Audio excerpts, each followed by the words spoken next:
If I'm truly free and I'm erotically liberated, there's no limitation to who I am and what I could experience pleasure-wise. And I think so many of us hide our sexual behavior, what we've been taught and told about sex. Oftentimes it's not about putting more things on the accelerator. How do we take that handbrake off? And it's through a series of sexual awakenings that we come to this place of liberation, and then we're free. We're free of the shame, we're free of the guilt. So I believe sex is this tool for awakening, and I'm just so passionate about having erotic liberation. Welcome to the Melanie Avalon Biohacking Podcast, where we meet the world's top experts to explore the secrets of health, mindset, longevity, and so much more. Are you ready to take charge of your existence and biohack your life? This show is for you. Please keep in mind, we're not dispensing medical advice and are not responsible for any outcomes you may experience from implementing the tactics lying herein. Are you ready? Let's do this. Welcome back to the Melanie Avalon Biohacking Podcast. Friends, I am so excited about today's episode. And just as a warning, friends, I get incredibly personal in today's episode. You are going to learn a lot about my thoughts on sex and my sexual history and all the things. So my friend Dave Asprey first introduced me to Jaiya's work, and I was obsessed with it. This was when she only had an online quiz, not her book. And so then when her publicist reached out about her coming on the show for her new book, I was thrilled, beyond thrilled. And then reading her book, I feel like this should be required reading for humans. It explains so much when it comes to, quote, compatibility with relationships. Although as we talk about, Jaiya believes that maybe nobody is sexually incompatible. It is so eye-opening, and it really helps explain why people might be having issues or tension or a seeming lack of communication when it comes to their romantic relationship, their sexual relationship. And we dived deep in this episode. We talk about something really personal to me, which is the role of shame in society when it comes to sex. Something pretty mind-blowing when you compare sex to violence, for example. We talk about the different erotic blueprint types so you can figure out what you may be and what your lover may be. We talk about the trauma response that actually involves sex, because we often hear of fight or flight, but have you heard about fight or flight or freeze or fawn or the other F word? We talk about men versus women, the role of consent, sexual awakenings, what you and your partner actually need and want, orgasms and orgasming without touch. This is just such a treasure of an episode. I really can't wait to hear what you guys think, so please enjoy. These show notes for today's episode will be at melanieavalon.com/erotic blueprint. Those show notes will have a full transcript, so definitely check that out. There will be 2 episode giveaways for this episode. One will be in my Facebook group, IF Biohackers, Intermittent Fasting plus Real Foods plus Life. Comment something you learned or something that resonated with you on the pinned post to enter to win something that I love. And then check out my Instagram, find the Friday announcement post, and again, comment there to enter to win something that I love. All right, without further ado, please enjoy this fabulous conversation with Jaiya. Hi, friends. Welcome back to the show. I am so incredibly excited about the conversation that I'm about to have. So for the backstory on today's conversation, I am good friends with Dave Asprey, who I've had on this show multiple times as well. And about a year ago, probably, he told me that I had to take this thing called the Erotic Blueprint quiz. I wasn't sure what to expect. I took the quiz online, and I was really fascinated by my results because it really just seemed to capture what I've been experiencing with my own sexuality and, romantic relations and things like that. And so I do have my quiz results here. So hopefully on the show, we can maybe go through them a little bit. Honestly, I was fascinated because it gave me an entire new approach to seeing and understanding how people approach erotic relationships beyond what Jaiya, who I'm here with today, calls the sexual type, which is what society often looks at with sex, which is kind of just like sex, which I'm sure we will talk about in today's show. So fast forward a little bit, I was reached out to because Jaiya was writing a book about this whole work. So I was so thrilled. I literally remember when I got the pitch email about it, and I was like, oh my goodness, yes, I get to learn all about this. And so she released the book, Your Blueprint for Pleasure: Discover the 5 Erotic Types to Awaken and Fulfill Your Desires. And I just can't recommend enough that literally everybody, please read this book and learn about this work. Not only have I personally done it for myself, but now I've recommended it to so many friends and people, and it really just explains so much. It's like the secret that everybody needs to know. So I have so many questions about this book, especially after reading it, but I am here with the sexologist, Jaiya. So Jaiya, thank you so much for being here. Oh, it's such a pleasure. I love hearing that backstory. How fun. I know. I'm seriously just obsessed. And what was so interesting, because I pulled up my results to have in front of me, and it just really helped explain. And I wish I could just like dive into the results because listeners don't know what they are. But basically there's 5 types. There's the sensual, the shapeshifter, the kinky, the sexual, and the energetic. And what I thought was so funny is I'm 0% sexual. So, like, how often are people, by the way, a 0% in one of the types? It's rare that people have 0 in one of the types. It actually is. And so I actually did too. I was 0% kinky. And so anyway, when we dive into it more, I'll talk about my partner and I and that. And he was 0% sexual too. Okay. So yeah, it happens, but it's rare. It was really interesting too. And I realized we probably need to have a foundational conversation so listeners can keep up. But what's interesting just hearing about the 0% kinky is, I think with your work, if people weren't familiar with you and they just heard about you and who you are and what you do, and then they would probably have a stereotype of what kinky is. And I feel like they would probably associate your type of work with more of the kinky side of things. I think they would be surprised by that. Yeah. To hear that I was a 0. Yeah. So that we can give the listeners some information here, your personal story, you talk about it in the book. You talk about this, potential shockingness of a sexologist being in a seemingly sexless relationship for a bit. What was your own journey leading to what you're doing with all this work? And I know you talk about your upbringing and all of that stuff. So why are you doing this today? Yeah, let's start at the end. I mean, why am I doing it today, here, now, on this podcast? And it always comes down to me, this topic of liberation and who we really are. So I'm going to start maybe a little bit esoteric, but I believe that our sexuality is the final frontier of personal growth. We look in all these other areas, our health and money and, our mental health. And so we're looking at all these different areas, but we often leave sex out and we don't think of it as an area of personal growth or personal development. I think that's changing, which is really, really exciting. And so we get to this idea of liberation and sexual liberation. And I believe that when we're sexually liberated, it liberates so many other areas of our life. And it's through a series of sexual awakenings that we come to this place of liberation. And then we're free. We're free of the shame. We're free of the guilt. We're free of, anything that we're deeming as not okay. And in that freedom, we discover more deeply who we are. So I believe sex is this tool for awakening. And I'm so passionate about it. I'm just so passionate about humanity as a collective having erotic liberation and awakening. It really resonates with me because, and I've talked about this on the show before, but I was raised very religious, like Bible Belt, Christian South. So sex was just bad. like it was, it was not a good thing. And honestly, I can honestly say, I think the biggest awakening probably that I've had to date, or at least the biggest epiphany insight moment that I've had in my life, was when I did first have sex, because I had been taught so much that it was about my worth and that it was about my, identity, and that once I had sex, I would lose my worth essentially. And so then I remember when I first had sex and I was like, oh, well, I was like, that was all a lie, like literally a lie. Like I felt like my eyes were just completely opened.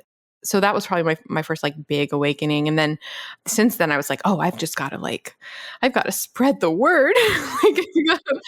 But there's so much more beyond that. I love that you say that though, because I think that's part of what got me into all this. Was I grew up religious as well, like super Catholic, and sex was bad. My body was bad. Being a woman was bad. I think I heard every day, like, women should be submissive to men and women are evil and there's the seductresses and all of these things. And we all get that conditioning and programming somehow because we live in a sex negative culture, be it from religion or from parents and sometimes well-meaning, it's not always malicious, but I think that we get these messages. And then when we have that awakening of like, oh my God, it was all a lie, And I remember just having, even just on my own, like self-pleasure. I remember I was really young and I'd pray to God to be like, I promise God, I'll stop self-pleasuring when I reach a certain age, but it was my connection to God. So there was always this like strange experience of like, but this is ecstatic and this is joyful and this like opens my heart. There's some incongruency with the messaging that I'm getting and my felt experience that I'm having. And so the felt experience didn't match up. And there was enough in that of curiosity that I was like, I got to tell my friends about this thing. And I have to like find out what's the truth about this thing. So I'd like go to the library. I didn't even have a driver's license. My mom would drive me to the library because I was such a geek. I would spend my day at the library and I would go sneak into the sexuality section to like read the books to, find out all that I could find out before I even had sex, because I was just so curious about what is this thing and how do I do it well? And what's really interesting and really telling, I think, if you can look at culture and remove all of the ingrained biases and upbringings and everything that we have that saturates society, I find it fascinating that just from like a rating or a censorship perspective, it's completely okay. Like violence is completely okay to show in movies and TV. Like we can watch people literally killing other people, but it's not okay to see people making love. Like that's bad. Like that dichotomy.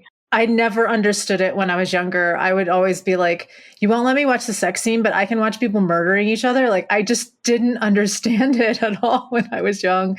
And I still don't understand it today. I worked with Playboy for a little while, and one of the producers had left the big networks to come work with Playboy. And she said something to me that was so shocking. I asked her, why would you leave a big network, to come work with Playboy? And she said, on the big networks, I can show a woman naked, dead, show her body mutilated or like in a murder scene, but I can't show anybody in pleasure.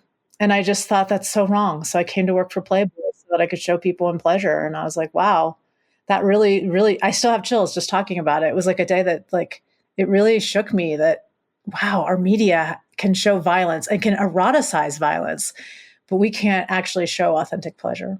That's mind-blowing. Yeah, that's going to stick with me. I'm curious, when you were a young girl in the library reading those books, was the information in there, like what information did you find? Was it still like patriarchal or science, or what did you find there? Yeah, I mean, it's interesting. I would do a lot of looking up anatomy and physiology. So I would like actually find like more scientific stuff that I really enjoyed. Like I want to know my anatomy, and I would go home and I would get the mirror out and I would like find all the parts. And even then, I mean, then we didn't have all the parts of the clitoris. A lot of the clitoris even got taken out of books for about 100 years. We lost the internal structures of the clitoris. So it wasn't even included in a lot of the books I was looking up.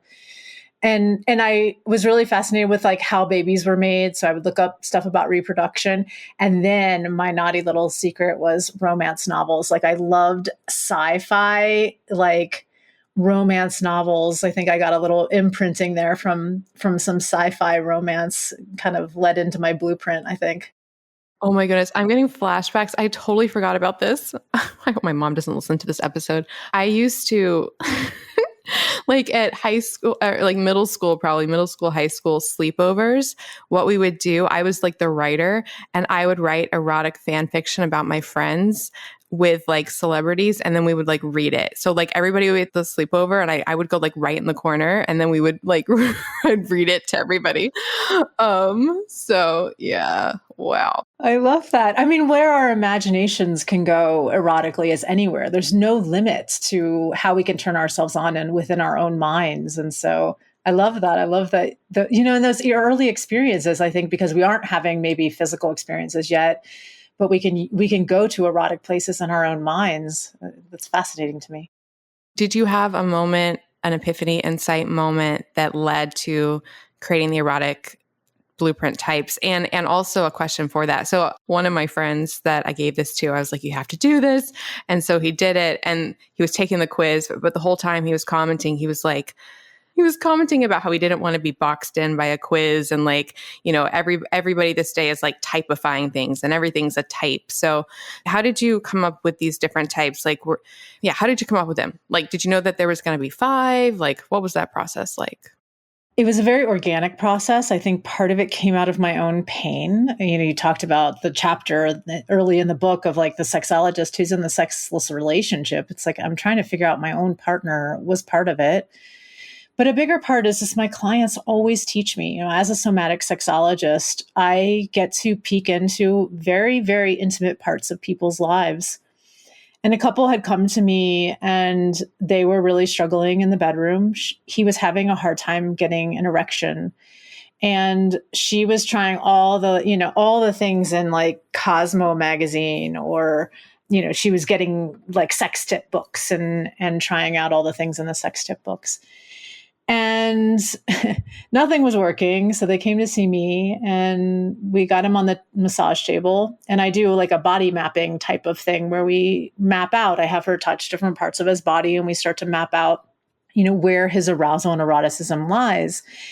And I started to notice that really like he kind of was like a 0 on most of the touches. So I went off of his body and I was hovering my hands above his body, just kind of intending to send energy, but just more like hovering. And his body started kind of to quiver and shake and move. And all of a sudden he got an erection and his eyes opened up really wide and he looked at me and he's like, "What are you doing to me?" And I'm like, "I'm not really doing anything. You're just wired energetically." And that was the first time that it was like an aha moment where a light bulb went off that we really are different in our arousal. And if we approach, especially, we have this idea that like all men are sexual blueprinted. If we approach it from that standpoint, then, we're missing out on a whole, like there's 5 blueprints. So there's 4 other blueprints. And he happened to be wired energetically. So then we're just had his wife start to do that. And it really helped them in terms of her understanding, because she was going for all the like right straight for the genital techniques. And that was short circuiting him because he was probably a 0 sexual on the quiz. So to clarify for listeners, so when you're doing this work, this somatic work, so like in that moment, you, not the wife, was the one leading to the erection from the energetic? Yeah, I was hovering my hands about 2 feet above his body. So if people could imagine, he's on the massage table and none of the techniques that, she was doing on him in terms of the touch was doing anything. So I just was like, well, let me try something. And I went really high, like 2-3 feet above his body physically, just into his energetic field. And then he started to have this experience. And then I just showed her how to do the same thing where she didn't necessarily need to be touching him. It's like he's responding to a very mechanical thing in a way, like a very physical thing rather than the story of it. Yeah, he was responding to the energy and not being touched more so. So some people, the more you touch them, they short circuit and dissociate from their body. But if you give them space and they can long for the touch and you tease them by not touching them, they're more turned on. Yeah. So, and that really resonated with me. So like in my breakdown, I was 33.33% energetic. And I loved how you described it in the book as it's this moment of anticipation, like the moment before the kiss. It really hit me because I've always experienced in my romantic encounters that, not that I dread the actual like moment of coming together, but I just love the anticipation of it all so much that I like don't want that to end. I just like want that to like, and then what's so interesting is like, I'm 0% sexual, and then learning more about the sexual, they're all about, in a way, the certainty of having the sexual encounter. So you can see how if you have 2 people together, like a person who's higher on the sexual scale, they're all about that certainty at the end, whereas the energetic is about the moment leading up to it, what can happen there. And you do say though in the book that it's a myth of incompatibility. So is it a myth of incompatibility? Like, can the different types be compatible? So I believe that it is a myth about sexual incompatibility, or that we're mismatches. And here's why. I'll just use the analogy of food. So if you really like to eat salad and your partner really likes to eat fruit and you like greens and they like fruit, are you incompatible in a relationship because you like two different foods? Or are you willing to create fruit salad? Or are you willing to, are you willing to, they can eat fruit and you can eat salad and that's okay. You can still chop up fruit and make fruit for them and they can still make a salad for you, So I think that really what it comes down to is not compatibility. It comes down to, are you willing to learn and understand your partner and then do the things that actually turn them on? So if you have differences, you're not doomed.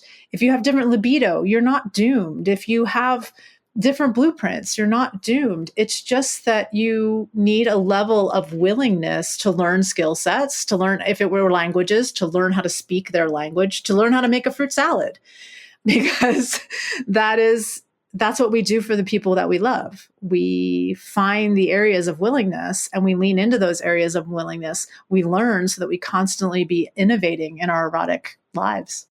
So even if it's as intense as like a vegan and a carnivore, for example, where they're, completely different, they can still learn. Absolutely. I mean, do you know vegans and carnivores who are in relationship with each other and they make it work? It's actually a really good question. I may not like that you eat meat, but I love you. Or, we have different health needs. Right now I have to eat meat because of some health needs that I'm going through. And my son's a vegetarian. I don't stop loving my son because he's a vegetarian. He doesn't stop loving me because I have a health thing now where I have to eat meat, we still love each other. Yeah. Okay. I love that. Or if you go out to dinner, you can eat their extra salad and they can eat your extra. Exactly. Exactly. Could you just go through so listeners can get an idea of the 5 types so then we can talk about it more easily? The 5 types. Sure. So the first one that I like to talk about is the energetic, and we've already been alluding to that one. It's someone who's turned on by the anticipation, the space, the tease, the longing. They love to yearn. On the shadow side of the energetic, it's that they short circuit because there's too much sensation, too quick, too fast. They get overstimulated. They dissociate from their body. Their superpowers, they have this incredible sensitivity, which can also be the shadow, but the incredible sensitivity actually has them as they're highly orgasmic beings. It does not take much to get them into an orgasmic state. You just have to know the right way to do that. So that sensitivity is a great superpower. Sometimes they're mistaken as being frigid or cold, but they're not frigid or cold. They're just very, very, very sensitive. The next is the sensual, and the sensual is someone who's turned on by all of their senses being ignited. So taste, touch, smell, eating something so delicious while they're listening to a gorgeous piece of music in a beautiful candlelit environment. It's what we think of when we think of romance or sensuality. And the shadow side of the sensual, there's more than one shadow. I'm giving the cliff notes, but the shadow side that mainly shows up is getting stuck in your head and having a hard time actually getting into your body and feeling all the pleasure that's in the body. The superpower, however, is that you can have non-genital orgasms, like orgasms from eating food, orgasms behind the knees. I talk about crevice sex. I get really into all the different crevices in the body, little areas like that where you can put your tongue or have your breath on them or kiss them. And so the sensual can have orgasms in those other areas, not just genitally focused. And then the genital focused one is the sexual. We've been talking about that a little bit too. And this is what we think of when we think of as sex in our culture. So it's intercourse, nudity, having orgasms. Beautiful thing about the sexual and the superpower of the sexual is that they can go from 0 to 60 pretty quickly. They usually have high drives. Sex is something that helps them to deeply relax and feel like everything is right in the world. Whereas it's interesting with a sensual, they need to feel relaxed before they can go into the sexual experience, which is also, like that can show kind of where it feels like, oh, there might be a mismatch. But actually, when we have willingness and different ways to meet each other, that can be easily overcome. And so the sexual and the shadow side, however, is this limited definition of sex. They think that sex equals successful sex means like erections, wetness, penetration oftentimes. And if those things aren't happening, then that's not successful sex. And they also can judge the other blueprints of like, what's wrong with you? I'm having what sex is, that's all we need. We don't need anything else. And so they can get really easily frustrated and have a hard time understanding and expanding into new blueprint territory. And then the kinky is someone who's turned on by the taboo. And this could be anything that's taboo for you. So this could be psychological, like playing power dynamic games, or this could be more impact oriented, where it's more physical. Could be like a rope tie or spanking. And then the shadow side of the kinky is shame. Why am I like this? Why do I like these things that are edgy or outside of the box? And the superpower is endless creativity. Like we can play in the realms of kink for the rest of our lives and never learn all the rope ties there are to learn. There's so much to learn and so many fascinating things that are within this blueprint. And then the final one is the shapeshifter. This might be your friend who said, why do we have to type things? Shapeshifters are someone who's all of it. And they love it all. They want it all. If you heard yourself in all of these, then you may be a shapeshifter. And the shapeshifter shadow is that they're amazing lovers, which could be also the superpower, but they shapeshift themselves to be those lovers, which often means that they're starving. And they're told often that they're too much. They want too much. They're too complex. And so it's hard for them sometimes to get their needs met. And it's just easier for them to just shapeshift to what their partner is, as opposed to really being in the fullness of all that they are. Okay, I love this. I have so many questions. You make the comment or the hypothesis that perhaps we actually are all shapeshifters. I was wondering, so my sister, for example, I had her take the quiz and she was almost equally split between the 5. Would that also be kind of like a shapeshifter because she's equal with all the things? Yeah, if you take the test and it comes up like it'll be like in the 20s, it'll be like 23% on each one, then you're likely a shapeshifter. Sometimes you'll lead with one blueprint that kind of leads you into all of it, because most of us have like one primary blueprint, and this is kind of a little bit more advanced idea, but we have like a stack. And so the primary blueprint's kind of like your gateway in. If I think of it like a combination lock. So we start with the primary blueprint and then the rest of them will then open it up. Even if you're a 0% sexual, if you can hit that combination, it will open up the sexual oftentimes, not always. I really do highly recommend people get the book because you have a quiz online that you can take and you can get the results with the free quiz and it'll give you like your dominant type. But I find it so helpful to have the breakdown because, like, for example, for me, I'll just give my results. I was 38.89% sensual, which is what I would have guessed that I was mostly sensual. But I was then 33.33% energetic. So if I hadn't gotten the breakdown, I wouldn't have realized that my energetic was almost, just as much as the sensual. And then I was 22.22% kinky, 5.56% shapeshifter, and like I said, 0% sexual, which I thought was so funny. So I have some more questions about the individual ones, but before that, I'm super curious.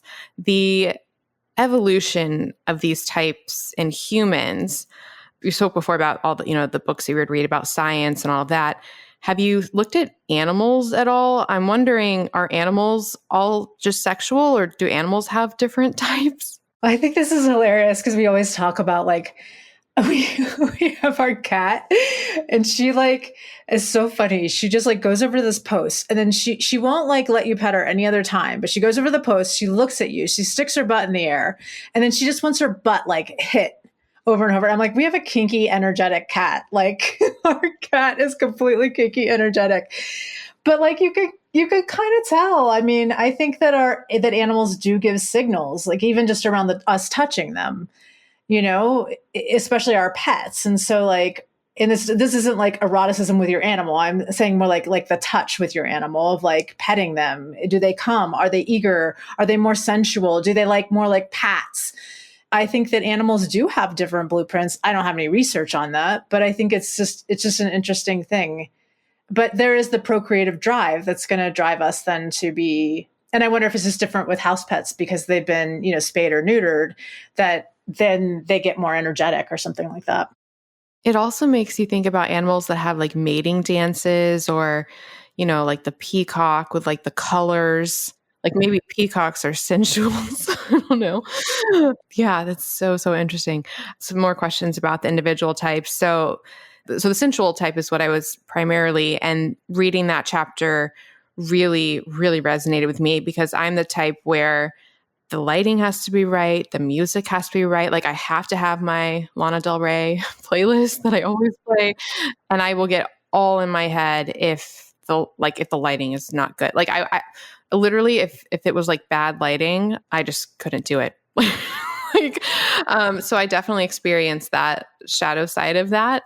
So for something like that, and I know that's like a really specific issue to me, but for people who are about the romance and the lighting and the environment, how can we not get caught up in our heads and deal with that shadow aspect of it? Yeah, I mean, one thing is just to make sure that your environment is really awesome. I mean, that's an easy fix there. I had a partner once of a sensual, and he's like, "Oh, like how do I get her in the mood?" I was like, "Take 5 minutes to clean up the bedroom. Like it's so easy. Like change the light bulb so that they're on dimmers. Put on her favorite, just doing those things." And I think that sensuals can judge themselves as like, "Oh my God, I need all these things, to get in the mood." But it's okay. You bring the beauty to the experience. So I think that there's a part of just self-accepting that here are the things I need to do to be in the right space. And I'm going to take care of myself in that, or ask for someone to take care of me in that, such that I can then relax into it. I also talk about toggles, and toggles are like just little tricks you can do to help yourself move into erotic space. And that could be maybe a piece of clothing that you put on, taking a hot bath, listening to your playlist and doing some movement. What are things that can help you let go of the outside world and move into the space of eroticism? Oh my goodness. I'm having an in real time epiphany right now around this, because you talk about it's the sensual that has to like finish their to-do list first, right? Yes, yes. So this is so funny because I've dated a lot long distance relationships. If a person like wants to have a call during the day, they'll want to have a call during the day. I'm like, I can't do that. Like I can't I can't be in the moment of like a call like that. Everything has to be done. Like I have, and so I literally have to have that transition time that you talk about in the book. Wow, that is very mind blowing to me. And I love what you said just now about not having the judgment. That's really, really helpful. And I think that's something I had to implement, not for sex, but for sleep. Like I think sleep is so important for health. And I have all of these boundaries around sleep, and I have to have, my cooling mattress and my blue light blocking glasses and all the things. And I had to have a moment where I just accepted that that's what I do to get my sleep. And so I love this theme of, letting go of self-judgment surrounding everything.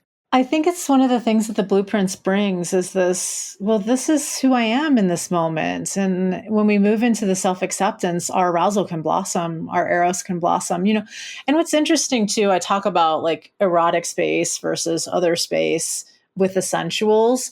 But I do want to say that eroticism is always, like eros is everywhere, because eros is a life force.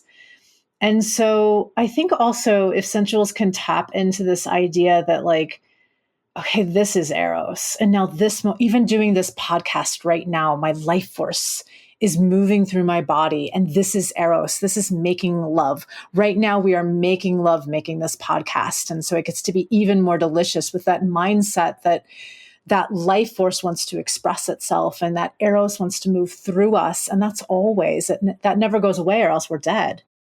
I love that. And now this is like the episode of flashbacks. Now I'm having flashbacks to, it was either the Louvre or the Vatican, some museum that I went to while traveling growing up. You go in the gift store and you buy like whatever souvenirs you want. And the thing I got that I treasured for so long, I think it was like part of me, I don't know, I think it just shows how much I'm drawn to all of this, is I got a little tiny book of the Eros statue.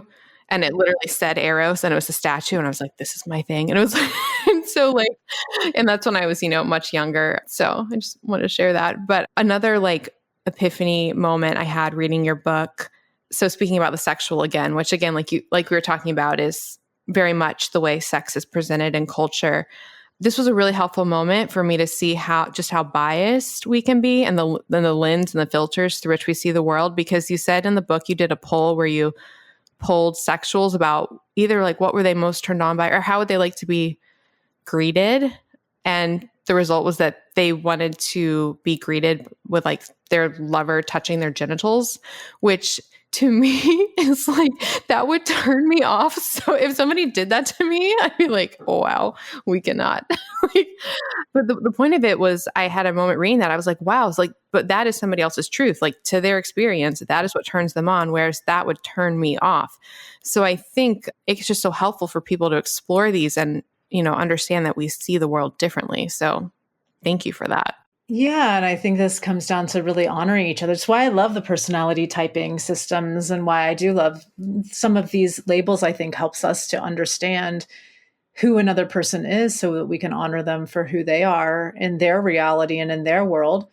And I do, like your friend, I do believe there is a place beyond all of this, but I think we need these things for understanding at first. And then we come to recognize maybe like a shapeshifter that, wow, if I'm truly free and I'm erotically liberated, then I'm all of these things. There's no limitation to who I am and what I could be turned on by and what I could experience pleasure-wise. Well, to that point, this idea of coming to being a shapeshifter, do you find people's quiz results change if they take it at different times in their life? Yeah, the quiz results do change. I think there are a couple of factors that weigh into that. One is the partner you're with can affect that. Like if your partner is, let's say your partner is all sexual, your sexual might go down even more because they're filling that spot. And I think we try to complete each other and we need a little bit of that opposite pairing for some of the arousal and connection. And so that could affect things. And then there's also life events, having a baby, going through menopause, health crises. These are going to change blueprint. I think people will tend to go more energetic during those types of, or sensual during those types of experiences. And then I also feel like when we go on this sexual journey of the erotic blueprints, we start to expand. And we start to expand into new territory that we've never expanded into. And we start to have these sexual awakenings. And then we get to this place of becoming a shapeshifter. Pretty much all of our students by the end of their journey are more developed. And because our blueprint, our primary blueprint shows us where we're limited. And they more fully develop into their shapeshifterness or even going to a place beyond these blueprints. Have you taken your own quiz historically throughout the process? Yeah, I have. And, it's fun because we've redesigned the quiz a number of times. And oftentimes it comes from just new things I'm learning or just ways to make it more accurate. And, when I first took it, I was primarily sexual, and then energetic was almost exactly the same. It was like off by 1%. So sexual, energetic. And I think I lead more with my energetic. Like my energetic has to feel safe first before I'll go sexual, but then it's like immediate sexual. I was then only 5% sensual and 0% kinky. And my partner was complete opposite. He was most kinky, then sensual, and 5% energetic and 0% sexual. So we were complete opposite. It was so telling, to take my own quiz and be like, oh my God, like, we know we've had this challenge, but like, and we've worked, really hard to overcome it. But look at this. And really what made us successful again was the willingness. He was so willing to learn how to become an energetic and willing to do his inner work around his belief systems that if he's sexual, he's imposing his sexuality on women. And, he had a lot of like the nice guy thing. And I'm like, please bring your sexual, like, please bring your libido. And he had to do some inner work on the shame around the sexuality of the masculine. He didn't want to be one of those guys. And then I had to do my work. I was like, what kinky? Oh, it was the last blueprint that came out because I had such a blind spot around it because I had 0% kinky. That's so interesting, like I was saying earlier, because I think just people making assumptions about, I feel like people make assumptions about the sexual because like that's culture, and then like the kinky, and that's for like the people that are like weird with sex or people who are like, obsessed with sex. Question about because you spoke about, the ideas that your partner had that were leading to this idea about men and culture and sex and everything. So how much of these different types do you think come from our upbringing? Is any of this genetic? Like, are we born a certain way? What's the role there? Yeah, that's a really interesting one. And I wish somebody would really do some great research. But what I've seen from clinical observation is that Our sexuality is often shaped by conditioning and programming and our upbringing. So different things can shape it, like trauma. I've seen usually a lot of times if people feel unsafe, they will go more towards the energetic or sensual blueprints. And if there's a hypervigilance in the nervous system, people will lean more towards sensual. So I think it's a combination from what I've seen in my practice of events that happen in our lives that can affect our nervous system, that can affect our neurochemistry, and also what we've been taught and told about sex growing up. And then I think part of it is also just how we're wired, like how we come into this world and what we come into this world to learn and experience. And to that point, the role of trauma and everything, because you have a lot of really interesting discussion surrounding that. Well, first, actually, a question before that. I find it so interesting that in this fight or flight response that we have to stress and trauma, people normally think of like fight or flight. Some people think of freeze. Some people think of fawn. But you actually add in fuck as a response. So can sex actually be a response to trauma? Yeah, so there's an interesting, I like to talk about the dual control model response of sexual response in the brain. And the dual control model response basically is where some people have more accelerator or brakes. So let me back this up just a little bit. Emily Nagoski in her book, Come As You Are, talks about this model in terms of a car. And our brain is always scanning for what's sexually relevant. Our brain is going, should that turn me on? Should I want to have sex right now? Or should that turn me off? And some of us, if there's been trauma, have more brakes on, or the handbrake is on, and we're trying to drive our car with a handbrake, and we're putting all these things on the accelerator that should turn us on, but it's not really working because the car doesn't go anywhere if the handbrake and the brake is on. So, oftentimes it's not about putting more things on the accelerator. It's about how do we heal and take things, how do we take that handbrake off? And that's where, things that lower inhibition come in.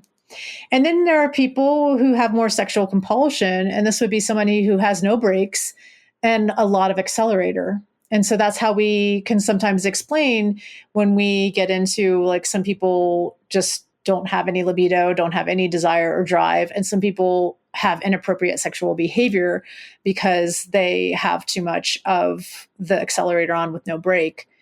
But when it comes to when we're looking at like sexuality in this way, we really want to, one, have compassion, because I think sometimes we can label people too easily as like a sex addict or wanting sex too much or sexually frigid. And I think that those labels aren't helpful at all. I talk about that a little bit in the book too, that it's just not helpful for us to label someone in a shameful way. So we can take that off and look at it more from this point of view of when I get stressed, do I have the brake on? Or when I get stressed, does my arousal actually turn up? So that turns into this, like, the people who want to have sex when they get stressed because it makes them feel better. And so the fuck response when you are stressed, about 20% of the population has that, where if they feel stressed or even a traumatic event is happening, they will turn to sex for comfort and regulation, whereas the majority, 80%, will turn off. So fascinating, especially with this show, being about biohacking. We're talking about the fight or flight response all the time and like the stress response, and people don't talk about that aspect of it. So interesting. And then continuing a little bit on the role of trauma, because you mentioned that it's, involved in the sensual and energetic type. I think stepping back, people often associate the kinky type with being like, the weird one, and they must have issues. And so what is the role of trauma in the kinky? And also a second question about, while we're talking about the kinky, is what is kinky? So like, can you actually be kinky and it's just because something seems kinky to you, but everybody else would think it's not kinky? Yeah, kinky means anything that's taboo for you. So it's a very broad definition in my sense.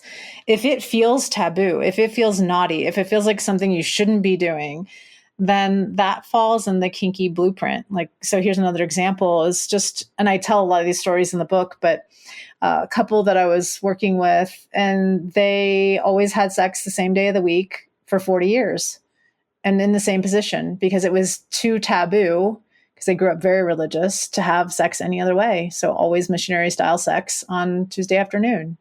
And so, they were like, why is our sex life so boring? Well, there you go. But everything, they were more in the kinky blueprint because everything was taboo for them. So if they had sex on Wednesday in a different position, oh my God, we had sex in a different position. So it's that whatever feels taboo for you is where that kinky blueprint richness is. It's in the taboo that the turn on lies.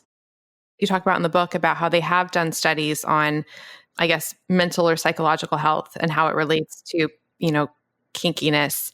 And there's not really a connection there. Like kinky people are just similar to everybody else. Just like everybody else. Yeah, just like everybody else. And I think that's, that was one of the things with my partner, Ian, because he was super high and kinky. He kept going, why am I like this? Why am I like this? Did I have some kind of trauma in my background? And we went and studied with a bunch of different people for one of my other books that I wrote on kink called Cuffed, Tied, and Satisfied. And in that, one of the practitioners said, stop asking why and just enjoy that you're this way. And I thought that was really interesting, but also very interesting to see that actually people who are kinky have no level of trauma higher than anybody else. And as a matter of fact, they communicate better, they're more creative, and they just have different skill sets that they've developed because of being kinky and being what used to be an outlier. I think now we have much more conversation about this. We have much more normalization of this. It's not pathologized anymore. I mean, there used to be a time when people would risk getting their kids taken away because they were kinky, and where it was pathologized. And now, that's been shifted and changed, and we have a lot more education around that this actually is a way that people are wired, and it is a viable turn on. It is another way that we explore Eros, is through this play of what feels naughty or taboo. So was there an actual change with the DSM and BDSM? Mm-hmm. Yes, there was an actual change. I believe it was in 2011 that they changed it. They took it out from being a pathology into it's only if it's distressing to you. Oh, interesting. Okay. Do you know in the DSM, are there still some things that you would take out? Oh, I have no idea what's in there these days, but I bet there are. I bet I would read it and I would want to change so many things, because I think we pathologize a lot of things that are actually just need to be normalized, and they would no longer be a pathology if we normalized.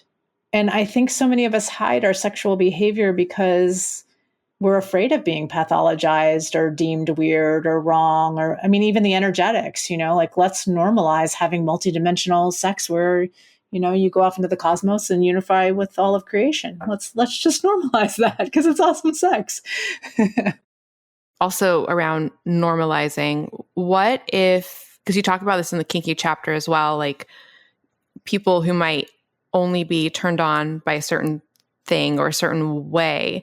So is that an issue? Like a broader question is like, so say you have like a way that works for you to achieving pleasure.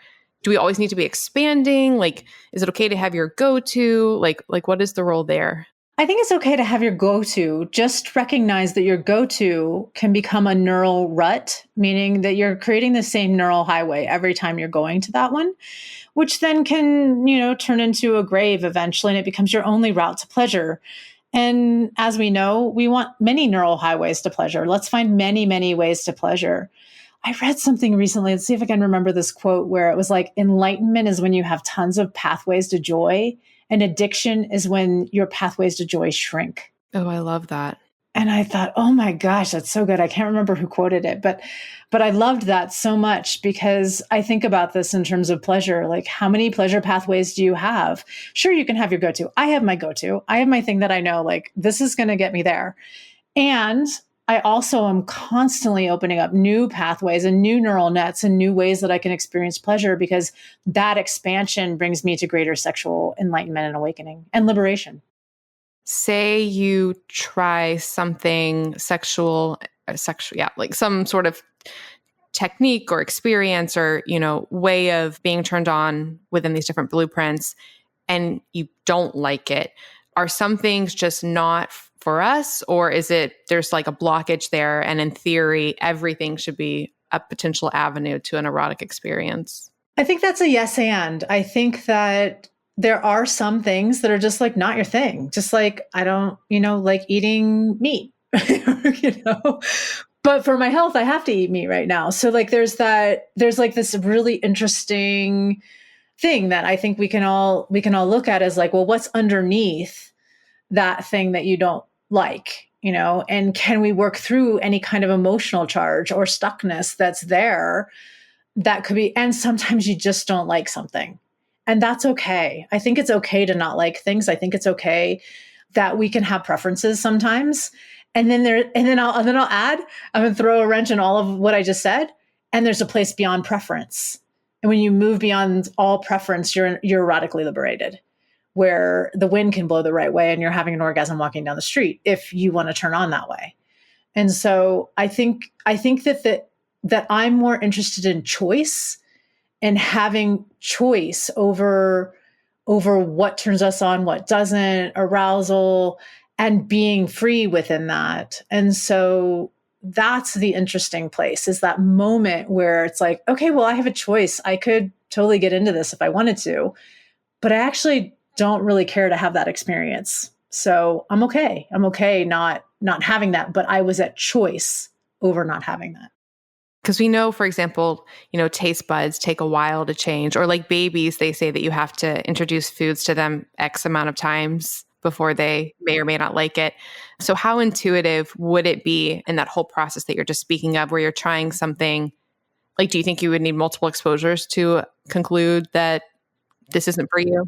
You don't like something? Yeah, I do. I always say try something at least 3 times and make sure you're trying it with an expert who's really, really good at the thing you're trying. Like, because that can make a difference too. If you go to try rope tie with your partner and your partner has never done rope tie before, you can't expect it to be amazing that first time. It's like, I think that sexuality has a certain level of skill set. And so one is the person that you're with, or yourself, if you're doing a self-pleasure session, do you have the skill sets to actually make it a pleasing experience? If not, then, you may want to gain the skill sets first, do a lot of practice sessions. My partner and I do something called sex labs, where we have these regular labs when we're learning something new, or there's something we're curious about that we want to explore. And we don't expect it to be amazing. We're just doing it to learn and discover. And I think that that's one thing with sex that we get too caught up in. Like, when we have the sex, it has to be perfect and great and amazing, as opposed to like, no, we can play and we can be in the sandbox and learn and discover and experiment. And then that leads to amazing sex with the new thing. It leads to an expansion. And so I think that there's a lot of room for trying things more than once. And I think it's okay to have, again, hard no's, like things that are just like, I don't want to explore that. I don't ever want to explore that. But I'm really curious about that thing and what it is about it that turns you on. Because maybe I'm interested in meeting the turn on, but not the specific activity. And you dropped in some keywords that made me think of some things. So the no's, you have a section on, consent and containers of safety. And so what are your thoughts on no's and yeses, and no's becoming yeses and yeses becoming no's? And what about maybes? Yeah. I think consent is one of the hottest things ever. I think some people think like, oh, we're going to kill the mood by talking about it. We'll talk about it over dinner and get excited about the thing that you're going to do later. Talk about it a few days before you do it. I think consent is so hot. And so consent is where you both find your yeses. That's the dance, is we are solid yeses. And is it a full body yes? I've even been doing this thing lately with energetics. Like, are you a full chakra yes? Like, is your energy field like a full yes here? And so we want to find that full, strong yes. And to remember that during any sexual encounter, a yes can always become a no, but a no cannot become a yes, because we get high on our own neurochemicals. And then when you're high, you may want to change your mind about a no that you originally were. And then you'll have consent regret later. And you're going to regret because you coerced yourself, being high on all your neurochemicals, to say yes to something that you weren't a yes with to begin with. Now, if after you come down off of your yummy ecstasy from the sexual experience and you're still a yes, then that becomes a yes for the next session. So you can move into that. And then maybe to me is always a no, because the maybe is no for now. Maybe I need more information. What are the things that I need in order for that maybe to either go to a no or go to a yes? Okay, awesome. And how do you encourage people to approach that initial conversation? Because I would imagine people coming like to your workshops and stuff. I mean, the fact that they're there means that they're at least open, I assume, to all of this. But a lot of people, reading this book might be like nervous about even bringing up these sort of things. And I'm just like thinking about, for me, for example, in the past, I had a moment where I was like, I'm going to write out like everything I'm okay with and not okay with and like present it to this person. And it was in the context of a natural conversation, and he wanted to see it and he wanted to talk about it. But then when I actually did that, like put pen to paper, he felt it was like, he thought it was controlling to have it written down like that. And I was like, oh, okay, well, I don't know what to do here. That tells me some things about you. I guess my question is, how can people even bring up this conversation with their partner, both the idea of exploring this and also the idea of exploring what they are and are not okay with? Because I love how you say consent is sexy. I'm going to channel that. Yeah. Yeah. I mean, for me, I'm just laughing at myself because I actually have a spreadsheet that I give people that it's like 100 things, and it's all like laid out per blueprints, and it's color coded.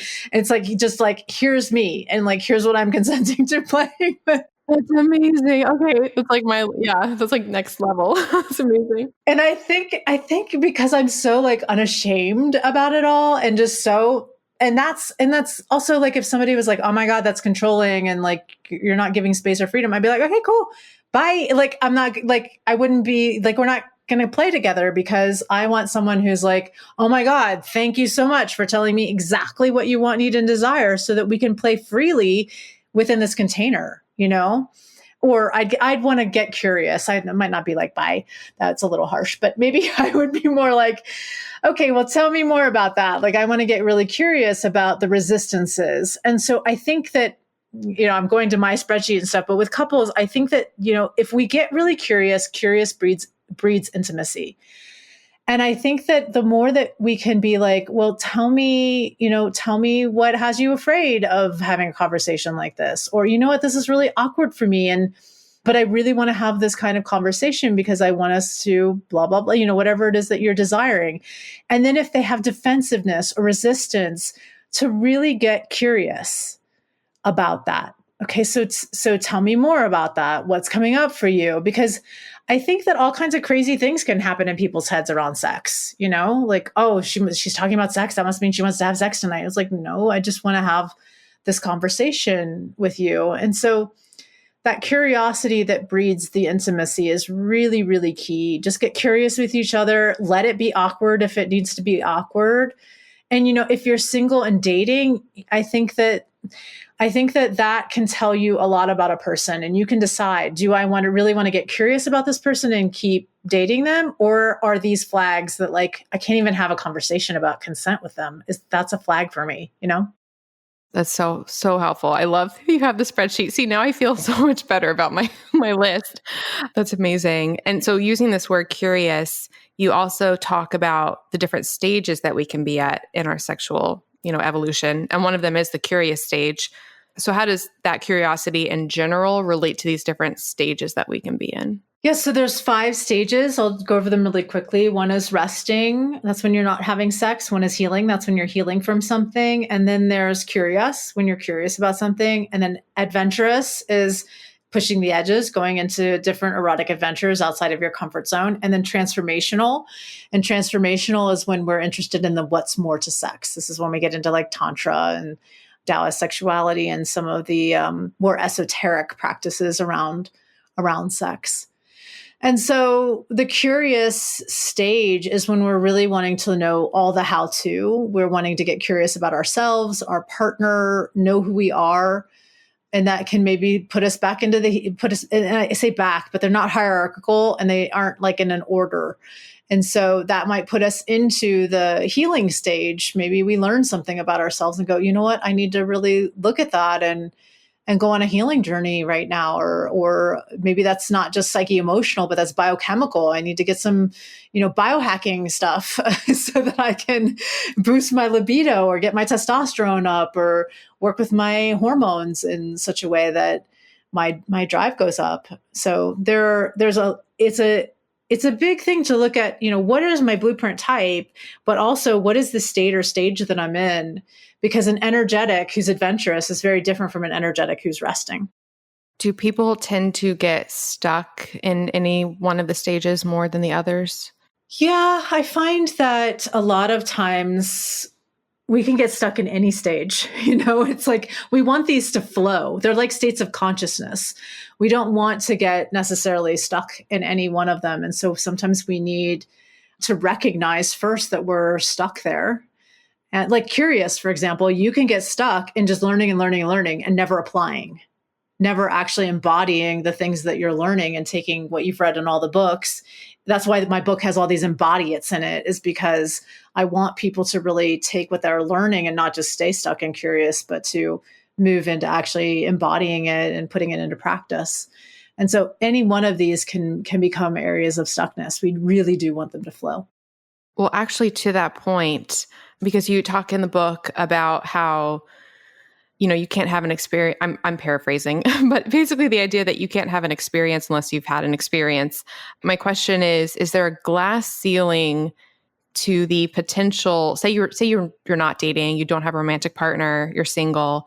Is there a glass ceiling to the exploration and evolution you can make in your own sexuality, where at some point you just have to have a partner to, improve, or I guess, move beyond a certain point? No partner required.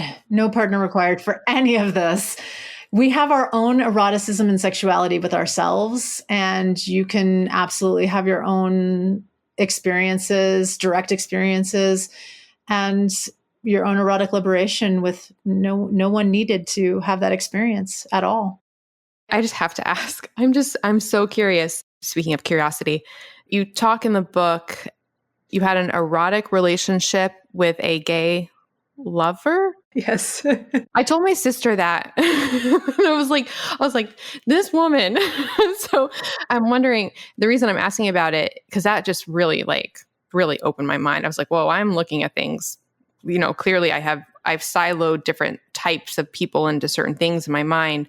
Can you just elaborate on that? So what is the potential there of people's sexuality and how they identify as being like gay or, bisexual or lesbian or straight, but then they can also not be that? Can you elaborate a little bit? Yeah. One of my favorite theories on orientation and gender is called sexual configurations theory. I highly recommend people look this up. And I think this comes to a lot. It comes down to identity and how we identify and how we identify based upon our gender, our orientation, and our blueprint. All of these things start to make up this map of who we are erotically. And then there's sometimes just things that come along in life that are anomalies. We were talking about our early sexual awakenings, and it was 20 years ago that I met my lover, who identifies as a gay man and is in love with me. And we have an incredibly erotic experience together. And when we first bumped into each other, we met in college. And when we first bumped into each other, I didn't have the blueprints. I didn't have this language of understanding. And I had a very, very big erotic awakening with him. All he did was kiss my toe, and the energy just shot through my body because we were very energetic. We both dance in the energetic realm. And the energy shot through my whole body, and I went into a oneness, a mystical unity consciousness experience. And he had the same. He was weeping on my chest, and we were not even us anymore. We were like a god and a goddess, and he was like weeping on my chest about the whole collective feminine and what the masculine had done to the feminine. It was like one of the most ecstatic experiences of both of our lives. We'll both talk about this experience as such a life-changing event.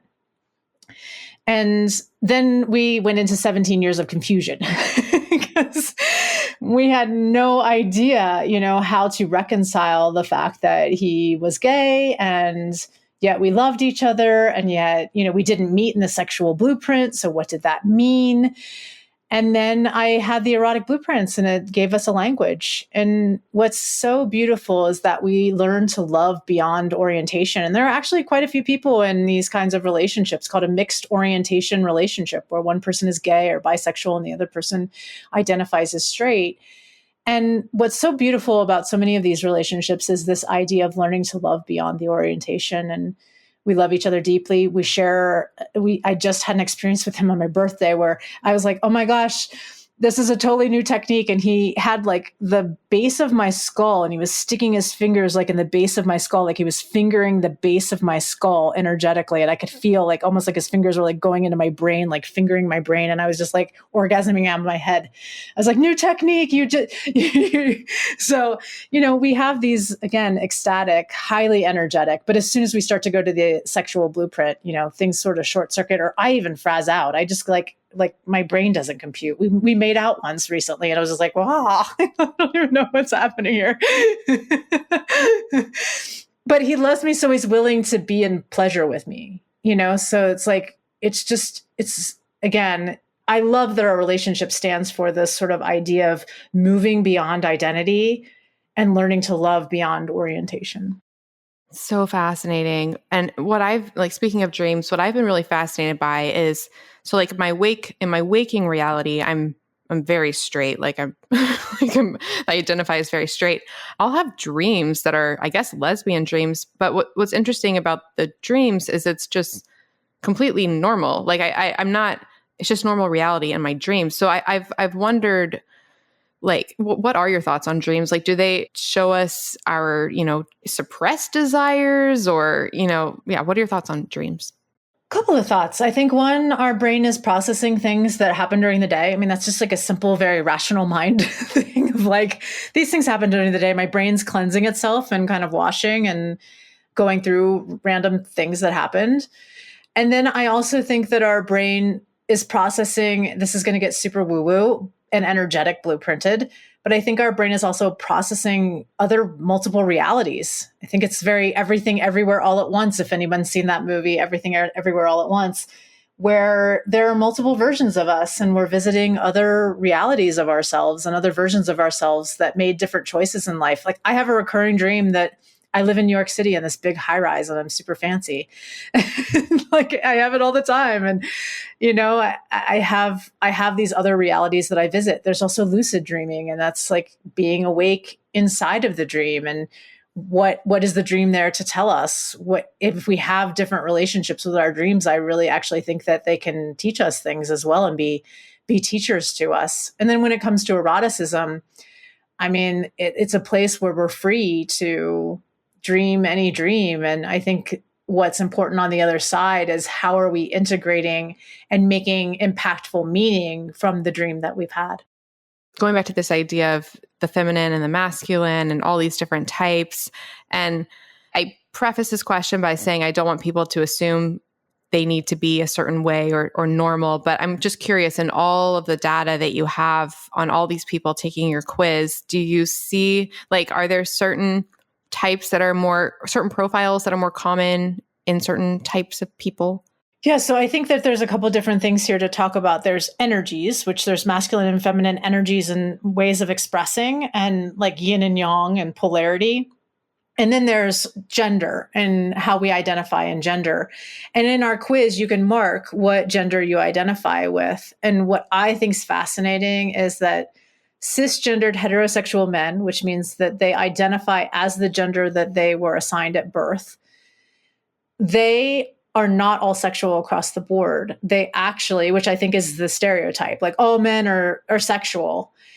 They actually are all the blueprint types almost equally, which I find really, really fascinating. I think we underestimate men erotically. And then for cisgendered heterosexual women, meaning those women who were assigned at birth as women, they are mostly sensual and energetic. So that's usually what comes up. And then when we get into transgender, then we see more kinky and sexual blueprints. Okay. That's really interesting about the men. I would not expect that. And it's also interesting because that's what, presented with me with being primarily sensual and energetic. So question I had about my results, because after, reading more about the types, and I don't want to make blanket assumptions, but a theme I was picking up on is that the sexual, for example, I don't want to use the word like selfish, but that they can, there could be a toxic manifestation where it's all about their own sexual needs. And then on the flip side, we have the shapeshifter who, can adapt and, meet all of the different needs in a way. So my question is, I took the quiz and I got, 5.5% shapeshifter. So very, very small. So does that mean I'm selfish? Well, your sexual was 0, right? My sexual was also 0, but my shapeshifter was very low as well. So does that mean I'm not adapting to other people? No, I mean, it can, if you get really stuck in like your blueprint, again, because our blueprints show us where we're limited. I think there's that growth of expanding, and no one has to expand. I don't want anyone to hear this and be like, oh my God, I'm broken, or I'm not normal, or, I don't have my full sexuality online. I think that we could do a lot of non-self-acceptance in sexuality. Like my friend's having this and I'm not having that, in comparison. And so I feel like there's a place for accepting right where you are and loving yourself right where you are. And then getting curious about, well, where can I expand? Where can I become more full spectrum? If you want to, like, you don't have to have like screaming, squirting, crazy orgasms that take you into multiple dimensions. But if you're interested in that, then there's a pathway for you to go on that journey. I wish I could go back and have taken this quiz like pre my quote sexual awakening moment, and then now and then in the future, and see how the things have changed. I know so many people say that. I wish I could go back in time, or I wish I had had this when I was younger. I hear that a lot. And I wish that for myself. I mean, as erotically awakened as I was at a young age, I mean, if I had had more language and more education around consent, I mean, there's a lot of things that I think would have changed in my sexual life had I been able to have the wisdom that I have now. But maybe that's just something that comes with life experience and with age and maturity is that. But yet I hope that we can maybe shift that culturally so that our young people are more equipped. It's interesting because I spoke about my upbringing in the beginning, and it's interesting to me because I actually don't really resent any of it. And I know it came from like a place of love. And I know my mom had her own sexual trauma. So I think that's where a lot of that came from. And I'm also really curious. I'd be curious how much of this transmits, like sexual trauma of a parent, for example, how much of that transmits to the child just, genetically or epigenetically. I would imagine it does. I've had like Wim Hof on the show, and he was talking about, the generations of stress and how it can transfer, but we don't really talk about like the sexual aspect of that much. Yeah, I mean, generational trauma, 7 to 14 generations that information is passed down through, from what recent research is showing. And that's fascinating to me. So like, how much of it is my own decision and how much of it is like, there has been some information, genetic information passed down that says, don't do that. That's dangerous. That's harmful. And how is that affecting blueprint? And there's sometimes in sexuality, it's like this rabbit hole where there are more questions than answers. And it's definitely a place where I think we need a lot more research. But with sexual trauma, I have people who have like fears that they don't even know where they came from. There's no event that they can remember in their life. And then we start to take them into an expanded state of consciousness, and they start to experience something in the transpersonal realm. And the transpersonal is like, maybe they experience something from another lifetime, or they go into just a very different state where maybe a guide or something comes and talks to them, and they get information that links to maybe a generational trauma or something like that. We don't always know. And I think being open to these experiences can help us with our healing, because it can be generational. Yeah. And speaking of, not knowing and all of this, if you had like unlimited resources for this and could create some sort of study looking at this, what type of study would you like to create? Oh my gosh, so many. I mean, I think one study that I would be really fascinated by right now, we're in this psychedelic renaissance. And I would be really fascinated to see a study that's really focused on sexual trauma and generational trauma and somatics, embodied, somatic healing, with the combination of psychedelics for healing sexual trauma. That's an area where I have a lot of fascination. And if I had the funds to do it, that would be a study that I would do. Can people doing this, well, should they approach any of this work to address their trauma, or can they just let it happen naturally, or should they, be really careful if they have trauma when they're approaching all of this? Yeah, I think if you know consciously that you have trauma, go slow. If it triggers your nervous system, back off. There's no rush. We have our lifetime to explore these things. And then the other thing I would say is work with a really qualified trauma therapist. Just a personal reference here. I grew up with a severe amount of trauma. One of my therapists told me that I would never heal because I was in the top 1% of trauma. I was diagnosed with CPTSD.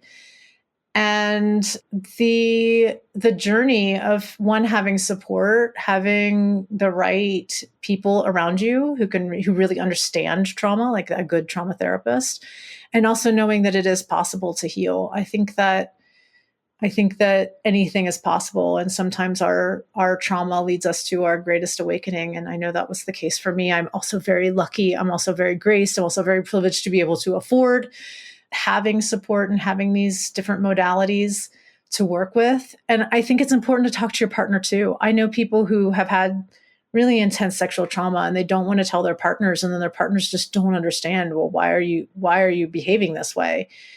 Our trauma spills into our relationships. I know it did in mine. There was a period of time where my primary partner, I just projected onto him as he was the abuser. He's nowhere near an abuser. But it was my own psyche just seeing. If anybody's read Body Keeps the Score, there was something in there that shocked me, where there's a picture of like a kid and they're working with their father on a car, and a kid who has trauma will see like the car's about to drop on the father, or the kid's going to hit the father with a wrench. But a kid without trauma sees just what the picture is. And so how our brains are filtering everything when we have trauma, I think it is worth going on the trauma healing, because that is affecting you in your subconscious. But go gentle and go slow and find qualified practitioners to help you through that. Have you found people when they address their trauma, or if they do, or do engage with psychedelics and such, that changes their type? It can. I've seen people become a lot more energetic and sensual because they suddenly have access to fields they didn't before. Like a partner who might be super sexual on their typing on their quiz, like zero energetic, suddenly will have access to energetic because they just experienced the energetic field, or they had a mystical experience and those new neural nets are now open and they start to have more access. Yeah. And then, so for listeners, hearing about this, so I think that they have an understanding now about all the information that they'll learn in the book. But I will say the book has so many practical, implementable exercises and journal quickies and things that you can do. And I just want to give listeners, no pun intended, like a taste of that, all of the different exercises that you have come up with. How do you come up with them? My sex life is my laboratory where, just like I was talking about my gay lover, he does something and I'm like, oh my God, that's like great. Like, let's unravel that and teach that as a technique. Or my primary lover, he'll do something. I'll be like, what are you doing? A lot of times they joke like, just relax, Jaiya, stop like making techniques up. And then sometimes the techniques come from clients. There's a problem that I've never seen or a challenge that they're having, and I make something up unique for them, for their unique thing. And then I start to apply that to other people and see that it's something that's actually effective and works. I really see my own life as my laboratory. And then the work that I do with my clients is also a laboratory, that a lot of things come out for the greater good. Is there a crowd favorite exercise, or is there a favorite? And is there one that you think most people could really all start with or benefit from, that they could learn more about in the book? Yeah, I think that one of the most effective ones is actually a communication tool, and it's dyads. I have a lot of them in the book, and they're just a simple prompt. You choose a prompt, like, tell me something that turns you on. And I think what's important about the dyad is that it gives us a way of understanding. We don't have to agree with each other, but we can understand each other. And it's not a conversation, it's an effective communication. And so the dyad process of, if you just take something as easy, like I said, of tell me something that turns you on, you're seeking to understand your partner and get to know them and have them feel heard and seen. And we just go back and forth with the same prompt. Tell me something that turns you on. And if you understand, you say thank you. And tell me something that turns you on. And you go back and forth. And I think it's great foreplay. But you can do this with anything. You can do this with any prompt, anything you want to know about each other, any place that you're struggling. Tell me something you want me to understand about you and XYZ thing that you're struggling with. I can come up with prompts all day long. I really love those as I just think it connects us and it makes us have a level of intimacy that is much deeper, and it breeds that curiosity that breeds more intimacy. I love that. And I also love, just speaking of all the potential of everything, you talk near the end about the potential of blueprintifying, quote, tips and, techniques. And you talk about how like the majority of the, sex tips and things and magazines, and do we still have magazines? I guess we do. We do. We do. But they're, typically fall into the sexual type. So can people how can they blueprintify things in their life? Yeah, I love blueprintification. It's a mouthful, but it's just take anything that you're doing, even as simple as like I have this water glass on my desk, and I can think about blueprintifying the way that I'm drinking my water, which could be this could be applied to any sex tip. And so if I blueprintify it and it's energetic, I'm just going to like hold the glass to my lips and not let myself take a little drink. I mean, maybe I'm getting a little kinky if I don't let myself take a drink. But I'm going to tease myself with this idea of taking a drink of water. And just doing that, I can already notice a response in my body. My mouth starts to water. Like there's this like, oh, I really want to, I get little chill bumps on my arms. If I'm sensual, then maybe I'm going to see if the water has a smell, or I might hold the water glass up to the light and see how the light is reflecting off of the water. Maybe I bring it to my lips to just feel the wetness. I'm going to just bring it to my lips and feel the wetness. Maybe give it a little moan. And then as I swallow, that's sexual. I'm just going to swallow a drink of water. and if I'm going to make it kinky, I'm going to put the water back down on my desk and not let myself take a drink at all. And then the shapeshifter would be combining all that together. And that made me think, the world of ASMR, is that one of the types specifically? I think that could be very sensual or energetic for sure. Yeah. Okay. And then it can get a little naughty and kinky, depending on the... Yeah. You narrated the book. Yes. Yes. Oh, it was so much fun. I love it when authors read their own book. I just feel like it adds so much. And what was your experience like doing that? Yeah, I had the most fun going into studio, and it's just like to tell the stories and be, in the studio. And then the people who were there, nobody had read it at this point except for my editor. And so the people who were there, like seeing their feedback and like watching how they were responding to the content. And then and then just getting to do the exercises, because I know like, okay, my voice is going to be in everybody's ear. And my energetic lover is a voice coach. And so he always says that we vibrate each other, that we make love with each other with the vibration of our voices. So I think like, oh, wow, people are going to be hearing my voice and that vibrational frequency of the content and being able to follow along with it. I just felt like I was like making love to everyone through it. That's amazing. So if you had to, choose the way that everybody consumed it, would you want them to consume the audiobook for that experience? Oh, it's so hard because it depends on what kind of a learner you are. The audiobook is definitely my favorite, but if you need to see like things written out, then I love having a hard copy of a book. And sometimes even I'll like listen to the book and have the hard copy so that I can underline certain things as I'm hearing them. I'm a multifaceted learner that way, and I'm also a very like, I see something and I remember it. So I need to see it written. So it really depends on what kind of learner you are, I think. Were you heavily involved in the design of the physical book, the cover and everything? That was the editor. The editor really chose the cover, and my partner, Ian, he's much more of the artist. So he was part of helping with all of the layout and the design. But yeah, the editor did most of that. Awesome. I'm always just really curious about, the creative decisions and what people are trying to communicate there. Yeah, and they picked a certain artist, like some kind of erotic artist. I can't remember what their name was, but that was interesting because this is one of their art prints that's on the cover for the US book. The UK book has a different cover. Did you have to censor or change anything for the UK version? No, the UK version was more lenient than the US version. So people get the UK version for like Yeah. Yeah, there's more content in the UK book and a little bit more. Especially the Blueprint Compatibility chapter. And so, and there was a lot, there's always, it's so interesting writing a book because there's always so much content that gets edited out and gets cut. I find that the hardest part of a book is cutting things that I really love or needing to rewrite chapters, like it's like, oh, this is gonna be such a painful process, especially you just can't get attached to anything. Oh, I'm dying to know. Was there anything that you really wanted in there that they just thought was too much? Yeah, there's a chapter in the book and there's a segment in the chapter called the chess game. And to me, it's the whole point of the book. So when people read it, it's like that really is the point of where this book is leading. And that got cut significantly. And so I was a little bit bummed that was a section that really got cut down. I think they were afraid, I think, that people just wouldn't understand it, that it was too poetic or too, esoteric in its writing. So it got kind of cut down and simplified.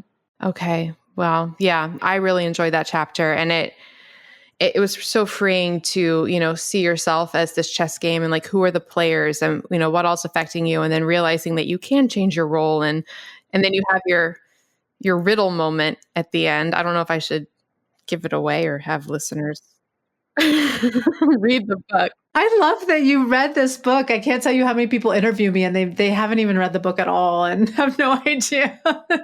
So you like really read it. You really know it, even that I can just talk about the chess game section and that you know what I'm talking about is amazing. No, I love it. And like I said, I was so excited because I already had done the quiz. I was already really interested in your work. So when I heard you had a book, I was like, yes, I get to like actually, dive deep into all of this. So I really can't thank you enough. Yeah. So I'll leave the riddle as a teaser. You'll have to read the book. I love that. Open loops. Yes. But thank you so much, Jaiya, like for your time, for what you're doing. I think it's just changing people's lives and it's just so needed. And I really, really can't thank you enough. What are you doing now? Like what, I know like having a book can feel like a lot energetically. Are you actively writing another book? I know you have your communities people can join. I know you have the Netflix series that you did. So where are you at now? Yeah, I really feel like between the Netflix series and if you haven't seen it, Sex, Love, and Goop, I'm so proud of that show. I really feel like that was like a quintessential turning point in my career where I felt like, wow, I did it. Like I opened the portal, I left the legacy, and then all I needed was a book, and then I will feel complete. And so I feel really complete in my dharma. Like I've hit this point where it's like, wow, like I do have that feeling like I did it. I left a legacy. We have these coaches, the blueprints are out there. People are talking about them. There's the book and the TV show. Like it's so great. And so I'm in the questioning now of what's next. I do have some books I'm working on, the kind of like all these little top secret projects I was fiddling with. And I'm in a very introspective place and I had a big spiritual experience that happened to me over the summer where I went into a mystical experience spontaneously that lasted for 30 days. And that has really changed my life. It didn't happen through eroticism. It didn't happen through breath work. It didn't happen through psychedelics. I was sitting in a cafe in Paris and I have been trying to understand and integrate that experience ever since it happened. And that was 7 months ago. And so I feel like there is something coming and I'm not sure what that is. I think there's always been for me a natural leadership, but I think that there may be a time to kind of go in and see what's next. And I'm excited for whatever that is. And I hope it's for the greatest good of this planet. Well, that's amazing. I'm so happy for you. And what I really love hearing, I think we're often told in society that we have these goals and dreams, but that we're always chasing happiness and that nothing will ever, make us feel good. But in my experience, and it sounds like talking to you, I think it's wonderful to have these things you want to pursue in life and then achieving them. I think it feels really great. And then it's like, what's next? And just as a little quick anecdote, so I'm currently developing a dating app, actually, appropriately enough. I'll have to tell you on the flip side the hook of it because it's kind of funny how it relates to our conversation. But the other day, so I'm on it. I'm on dating apps all the time because I'm researching. And I saw a profile the other day, and he, under like his about section, he put Erotic Blueprint as like an identifying label for him. Yeah, my partner and I are always talking about these dating apps should really hook up with us, because it would be like such a great thing that everybody had like their erotic blueprint on their app, so that, and we're seeing it more and more where people are listing that in their app, and it's like a little code word. Yeah, it's like a code. Yeah. Somebody who's like really done their work around their eroticism. I love it. No, it's amazing. I wanted to like connect with him and be like, I'm interviewing her and this is amazing. But I also don't want to, I found, since I'm there primarily to research, I don't want to like just be connecting with people, because I think they can get a little bit upset that I'm not there to date. I'm just there collecting data. So, but I definitely took a screenshot and I was like, I will share this with you. So, yeah. Thank you. So, how can listeners follow your work, get your book, all the things? Yeah, so the book is available anywhere that books are sold, pretty much. And right now it's only in English language. I'm hoping that will get translated. Usually my books do get translated into a couple of different languages. So I'm hoping that that's down the pipeline. So look for that. But pretty much anywhere in the UK, Australia, and English-speaking countries, we have the book there. My website is jaiya.love, Love. And then you can also take the quiz at eroticbreakthrough.com. I'm sure you'll put all that stuff in the show notes, but people can find all of that there. Perfect. I didn't know you could do .love. That's amazing. The last question, it's very easy, short. I just ask every guest on the show this, because I realize more and more each day how important mindset is. So what is something that you're grateful for? I am grateful. This is going to be so interesting. I am grateful that I no longer need to have anything to be grateful for, to just live in gratitude. Oh, that is profound. I love that. I knew there would be an amazing answer there. That I just get to be in gratitude. That's amazing. Well, thank you, Jaiya. I am, like I said, so grateful for your work. It's been so eye-opening for me. I just want to share it with everybody, make everybody take the quiz, and I'll be eagerly watching all that you do, and hopefully we can talk again in the future. Thank you so much. It's been such a pleasure, and I'm so grateful to have the conversation with you. It's so lovely to meet you. You too. Bye. Thank you so much for listening to the Melanie Avalon Biohacking Podcast. For more information, you can check out my book, What When Wine? Lose weight and feel great with paleo-style meals, intermittent fasting, and wine, as well as my blog, melanieavalon.com. Feel free to contact me at podcast@melanieavalon.com. And always remember, you got this.